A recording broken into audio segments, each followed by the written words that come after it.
আসসালামু আলাইকুম আরহামতুল্লাহ। আশা করি আল্লাহর রহমতে আপনারা সবাই ভালো আছে। প্রিয় দর্শক, আজ আমরা এমন একটি বিষয় নিয়ে কথা বলবো যা আমরা হয়তো অনেকেই এড়িয়ে যেতে চাই, কিন্তু এটি জীবনের পরম সত্য।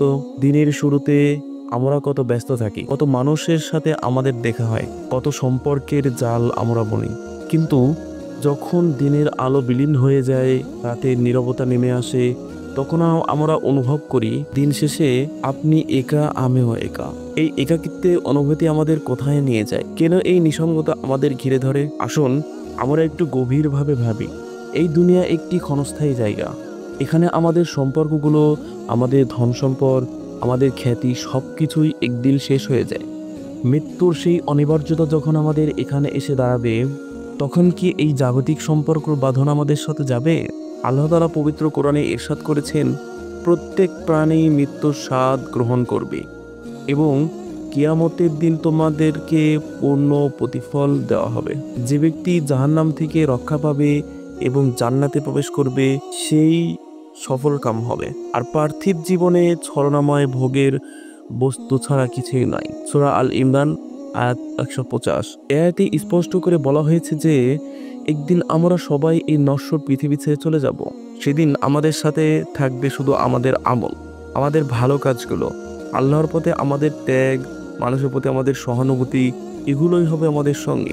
তাহলে দিনের শেষে যখন আমরা একা হই, তখন কি আমাদের একটু থমকে দাঁড়াতে উচিত নয়? কিয়ামতের দিনের জন্য আমরা কি প্রস্তুতি নিচ্ছি? আমাদের আসলে কি করা উচিত? আমাদের আমলের খাতা কি নেকি দিয়ে পূর্ণ হচ্ছে, নাকি আমরা শুধু দুনিয়ার মোহে অন্ধ হয়ে পড়ে আছি?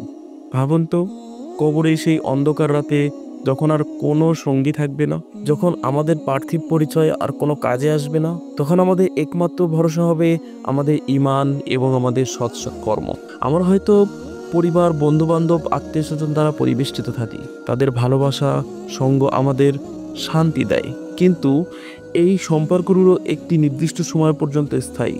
মৃত্যুর পরে প্রত্যেকেই তার নিজের হিসাব দিতে হবে। হযরত মুহাম্মদ সাল্লাল্লাহু আলাইহি ওয়াসাল্লাম বলেছেন, তোমরা দুনিয়াতে এমনভাবে জীবনযাপন করো যেন তোমরা একজন মুসাফির অথবা পথচারী। একজন মুসাফির জীবনে একটি নির্দিষ্ট গন্তব্যের দিকে এগিয়ে যায় এবং পথে কিছুক্ষণের জন্য বিশ্রাম নেয়, তেমনি আমাদের জীবনে একটি যাত্রা। আমাদের আসল গন্তব্য হলো আখিরাত।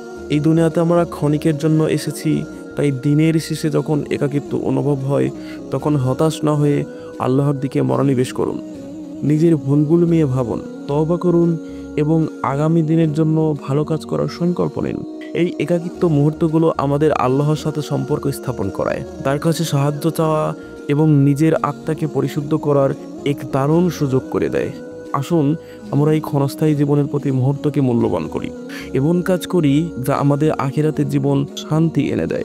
দিনের শেষে যখন আমরা একাকী হই, তখন যেন আমাদের অন্তর আল্লাহর স্মরণে প্রশান্ত থাকে।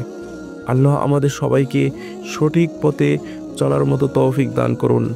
আমিন। সবাই ভালো থাকবেন। আল্লাহ হাফেজ।